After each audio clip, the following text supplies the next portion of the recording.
2h08. Vamos voltar então a falar sobre os dados que foram divulgados hoje pelo Instituto Brasileiro de Geografia e Estatística, o IBGE, o Censo Demográfico 2022, com vários dados importantes sobre a nossa população brasileira. Agora a gente conversa com a nossa reportagem no Rio.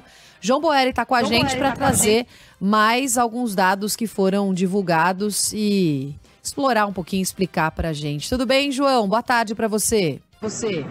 Oi, Roberta. Boa tarde a você, Sandro, a todos os nossos ouvintes. Claro, a importância dessa divulgação do IBGE, Censo Demográfico 2022, era para ter sido lançado em 2020, depois adiado para 2021, divulgado agora. A gente está aqui no Museu do Amanhã, na zona portuária do Rio de Janeiro, onde o IBGE concedeu uma entrevista coletiva, apresentou todos esses dados. Como vocês disseram no início do nosso jornal, 203 milhões e 62 mil brasileiros nesse momento, habitantes aqui do país. Um aumento de 6,5% na comparação com o censo lá de 2010. Por outro lado, também é a menor taxa de crescimento anual, 0,52%, isso desde o início da série histórica lá em 1870. A gente conversou com a pesquisadora do IBGE, Angelita Carvalho. Ela já define isso na visão dos demógrafos como inércia demográfica. A gente separou um trechinho da palavra dela.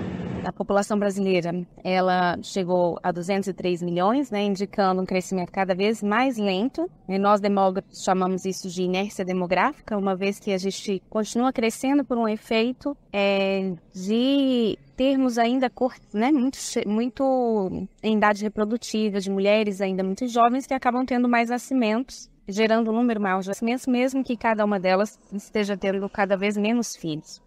Essa taxa de crescimento foi um pouco menor do que o esperado, mas a gente teve eventos, né, que contribuíram para isso, que foi a pandemia, que levou um número maior de óbitos esperados do que a gente previa, e também uma redução maior da fecundidade do que nós tínhamos previstos, né, como demógrafos.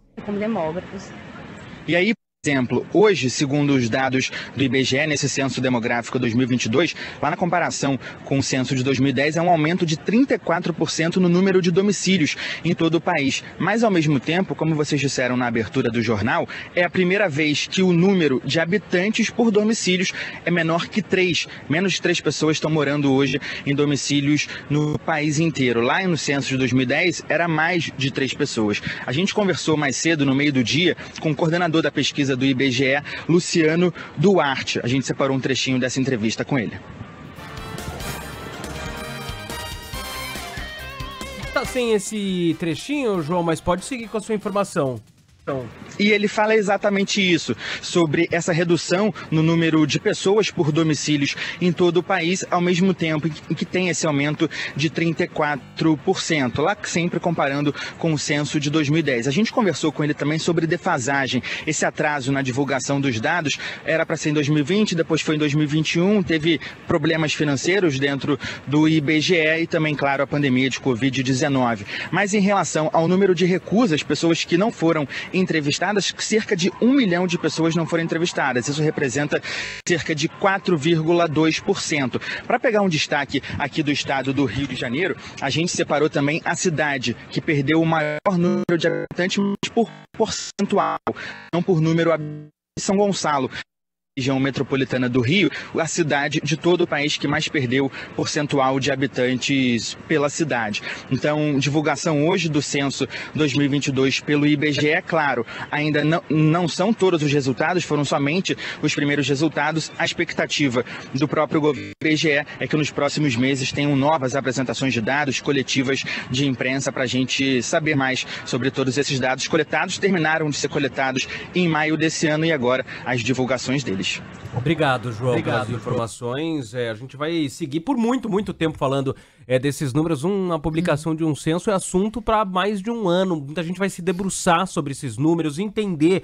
E tem vários dados curiosos. Por exemplo, separei alguns aqui. Quando a gente olha para a região, a gente segue com São Paulo, capital, é a cidade mais populosa. São Paulo tem uma migração muito forte de vários estados. Mas, por exemplo, Centro-Oeste é a região que mais cresce em população nesses últimos 12 anos. Depois vem o norte do país. Isso em relação a percentual. E aí você tem que destrinchar esses números. Tem um caso aí, eu vou, por exemplo, falar cidade de Luiz Eduardo Magalhães, na Bahia. Uma cidade muito forte pro agronegócio.